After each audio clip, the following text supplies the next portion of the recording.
គ្រូឧទេសជនជាតិជប៉ុននិងកម្ពុជាផ្ដល់ចំណេះដឹងកាន់តែប្រសើរក្នុងវគ្គបណ្ដុះបណ្ដាលមន្ត្រីបច្ចេកទេសនិងអាជ្ញាកណ្ដាលកីឡាសូត្រតេនីសថ្នាក់ជាតិឆ្នាំ2026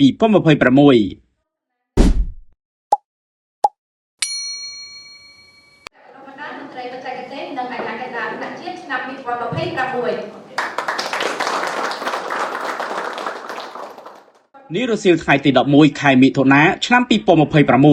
វគ្គបណ្ដុះបណ្ដាលមន្ត្រីបច្ចេកទេសនិងអាជ្ញាកណ្ដាលថ្នាក់ជាតិឆ្នាំ2026របស់សហព័ន្ធកីឡាសូត្រតេនីសកម្ពុជាបានបិទបញ្ចប់ជាផ្លូវការហើយនិងប្រកបទៅដោយភាពជោគជ័យនិងទទួលបានគុណផលខ្ពស់ដោយដំណើរការអស់រយៈពេល5ថ្ងៃពិធីបិទវគ្គបណ្ដុះបណ្ដាលបានប្រព្រឹត្តទៅនៅទីស្នាក់ការសហព័ន្ធស្ថិតនៅក្នុងពហុកីឡដ្ឋានជាតិអូឡាំពិករាជធានីភ្នំពេញក្រោមអធិបតីភាពអាយដាមម្ដំសេនីយ៍ឯកយុទ្ធភិរៈអគ្គលេខាធិការនៃអគ្គលេខាធិការដ្ឋានក្រុមប្រឹក្សាកីឡាក្រសួងមហាផ្ទៃនិងជាអគ្គលេខាធិការសហព័ន្ធកីឡាសូត្រតេនីសកម្ពុជាតំណាងដល់ខ្ពង់ខ្ពស់អាយដាមសនសិទ្ធិរដ្ឋលេខាធិការទទួលការងារអគ្គលេខាធិការដ្ឋាននៃក្រុមប្រឹក្សាកីឡាក្រសួងមហាផ្ទៃនិងជាប្រធានសហព័ន្ធកីឡាសូត្រតេនីសកម្ពុជាព្រមទាំងវត្តមានលោកចាបរតនាអនុប្រធាននាយកដ្ឋានរៀបចំព្រឹត្តិការណ៍និងស្ថិតិកីឡាលោកសំសុកយីអនុប្រធានមជ្ឈមណ្ឌលជាតិហ្វឹកហ្វឺនកីឡាលោកងិនសុបញ្ញាប្រធាននាយកដ្ឋានកីឡាជំនាញតំណាងគណៈកម្មាធិការជាតិអូឡ িম্প ពិកកម្ពុជា NOCC នៅឱកាសនោះដែរលោកស្រីខុនសាទសានីតាអគ្គលេខាធិការរងសហព័ន្ធកីឡាសូត្រតេនីសកម្ពុជានិងជាអ្នកសម្របសម្រួលផ្នែកបច្ចេកទេសប្រចាំវគ្គបានគូបញ្ជាក់ថាគោលបំណងធំនៃកិច្ចដំណើរការវគ្គបណ្ដុះបណ្ដាលនេះគឺដើម្បីសិក្សាដំណើរការរៀបចំការប្រកួតសិក្សាអំពីវិន័យនិងពាក្យគន្លឹះបច្ចេកទេសរបស់អាជ្ញាកណ្ដាលកាត់សេចក្តីនិងអាជ្ញាកណ្ដាលខ្សែបន្ទាត់សិក្សាអំពីទីលាននិងទំហំខ្នាតនៃទីលានទម្ងន់បាល់ព្រមទាំងសិក្សាពីទ្រឹស្ដីនៃការលេងកីឡារបស់កីឡាករកីឡាការិនីថ្លែងនៅក្នុងពិធីបិទនោះអាយដាមអគ្គលេខាធិការសហព័ន្ធកីឡាសូត្រតេនីសកម្ពុជាបានវិតម្លៃខ្ពស់និងបានថ្លែងអំណរគុណជូនចំពោះលោកស្រីគណៈអធិបតីដែលបានឆ្លៀតពេលដ៏មានតម្លៃអញ្ជើញចូលរួមនៅក្នុងពិធីបិទវគ្គបណ្ដុះបណ្ដាលមន្ត្រីបច្ចេកទេសនិងអាជ្ញាកណ្ដាលថ្នាក់ជាតិឆ្នាំ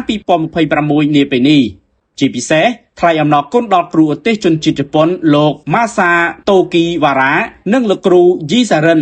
ក៏ដូចជាអ្នកគ្រប់គ្រងវគ្គអ្នកសម្របសម្រួលវគ្គនិងក្រុមការងារទាំងអស់ដែលបានសហការគ្នាដោយរលូនចាប់ផ្ដើមតាំងពីថ្ងៃទី5កន្លងមកអាយដាមយុទ្ធភិរៈបានមានប្រសាសន៍បន្ថែមថាទទួលបានថវិកាគាំទ្រពីក្រសួងអប់រំយុវជននិងកីឡាទើបសហព័ន្ធកីឡាសូត្រតេនីសកម្ពុជា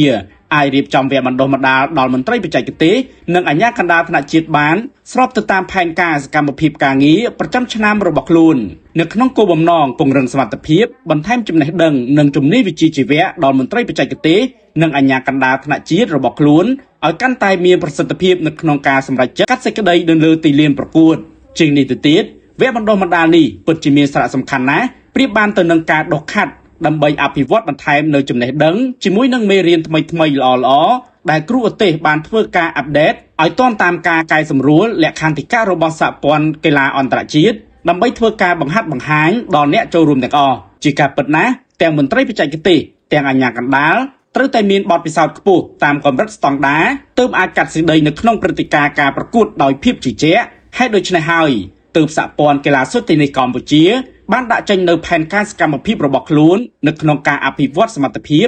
ដល់មន្ត្រីបច្ចេកទេសនិងអាជ្ញាកណ្ដាលដើម្បីឲ្យពួកគាត់ទទួលបាននូវជំនាញបច្ចេកទេសឲ្យឆ្លើយតបបានទៅនឹងកម្រិតនៃព្រឹត្តិការណ៍ការប្រកួតប្រកបទៅដោយប្រសិទ្ធភាព